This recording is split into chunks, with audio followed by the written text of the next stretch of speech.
Alright guys, good morning. Jason from Wolf Overland. Today we're just doing a little update on the channel. Nothing new, so I mean that's why we're kind of doing an update. So in the future we have some plans for a rear drawer system for the back of the Gladiator.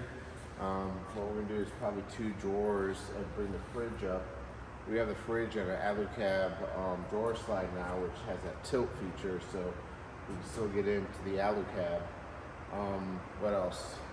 Alu cab makes a rear security mesh that goes on the back glass, and apparently it's not made for the Gladiator and the Colorado, but the kit is relatively inexpensive, and we're going to try mounting it up on here because it would be nice to have a mounting system up here to mount stuff up on the back glass right here and put a light up here.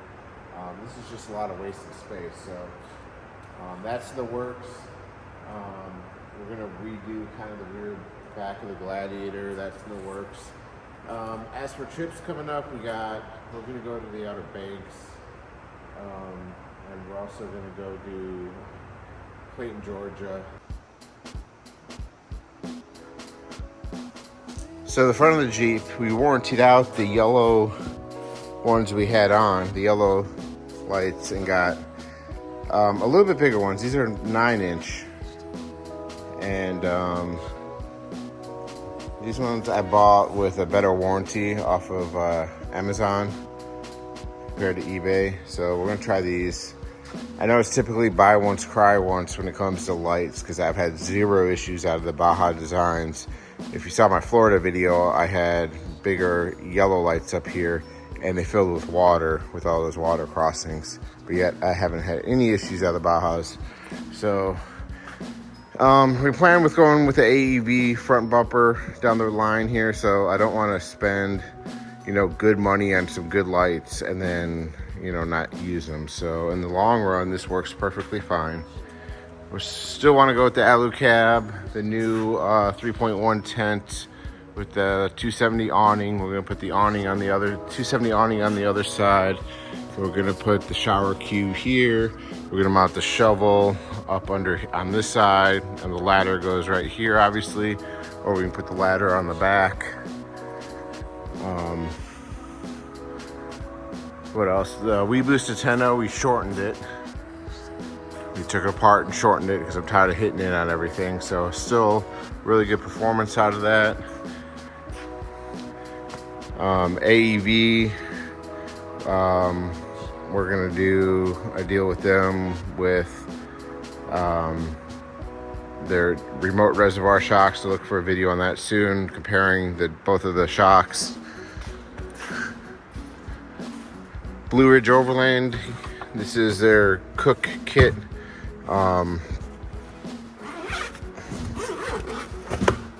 So little cutting board. I started following Independence Overland on YouTube. He's got a blue FJ, which he's now going towards a new Tacoma with the alu cab cabin canopy.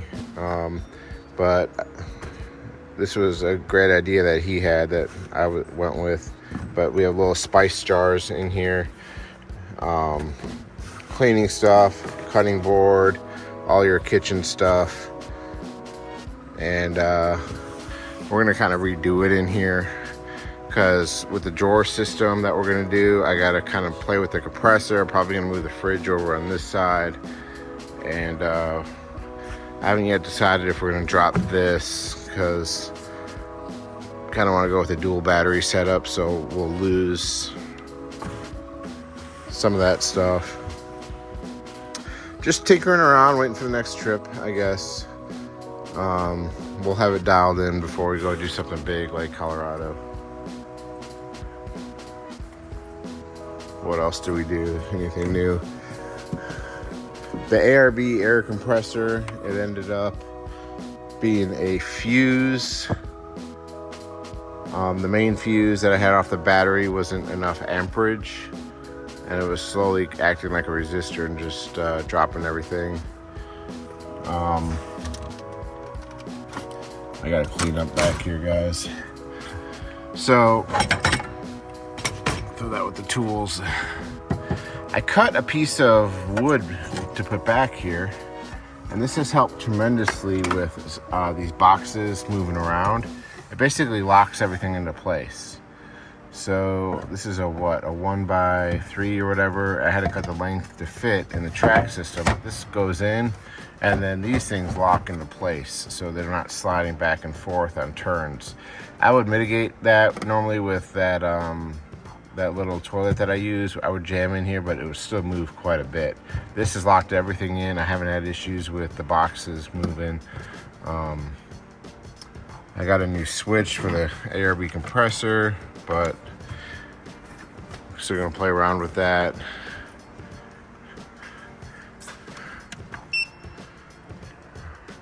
Everything's still staying charged.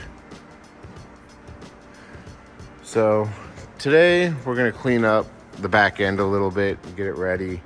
I'm still waiting on that drawer system.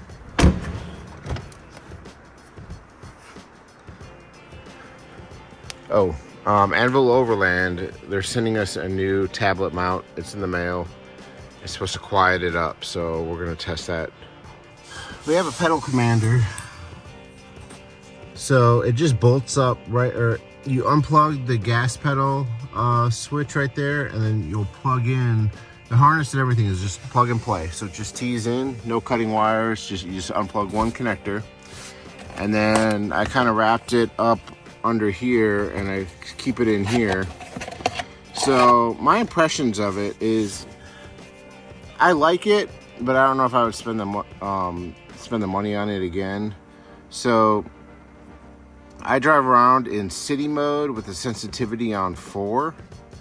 You can put it in eco mode with the sensitivity like -4, and I average about 2 miles per gallon better fuel mileage. But what's nice about this is it adjusts the sensitivity of it too. So I drive around with it on city +4. So it basically takes the lag out of the gas pedal. So when you go to accelerate, there's no lag whatsoever. It kind of helps with the turbo lag. I like it. I don't know if I would spend the money on it again, but anyway, we're gonna clean up. Nice rainy day here in South Carolina. But we're gonna clean this up and continue on. Well, guys, as always, thanks for watching. Please like and subscribe for constant updates.